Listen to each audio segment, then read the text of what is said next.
rozširovaním mešity. Využijúc spojenectvo s byzantským cisárom Nikeforom II. Foukasom, ho Al-Hakam II. Požiadal o pomoc pri budovaní tohto posvätného výklenku v mešite. Cisár mu poslal takmer 15 tón farebného a pozláteného skla, vďaka ktorému bola vytvorená neopísateľne krásna mozaika. Poslal mu aj majstrov, ktorí pomáhali pri tvorbe vitráží, takže je len logické, že mihráb bol vyrobený v byzantskom štýle.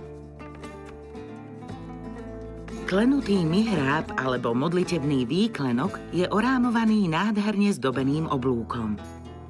Malé kúsky skla v kombinácii so zlatom vytvárajú oslnivý obraz spolu s tmavomodrými, červenohnedými, žltými a zlatými ozdobami, ktoré tvoria zložité kaligrafické písmo a rastlinné motívy zdobiace oblúk.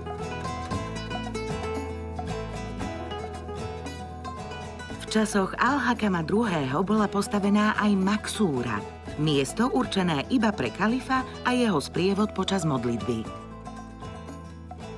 K ďalšiemu pôsobivému rozšíreniu mešity došlo počas vlády prvého ministra Al-Mazora, regenta za mladého Hišáma II., ktorému sa podarilo rozšíriť priestor na 25 000 veriacich.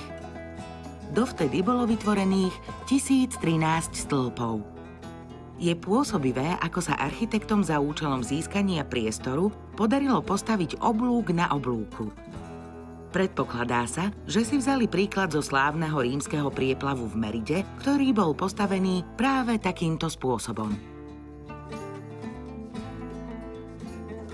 Na väčšine stĺpov dodnes vidieť podpisy ľudí, ktorí na nich pracovali.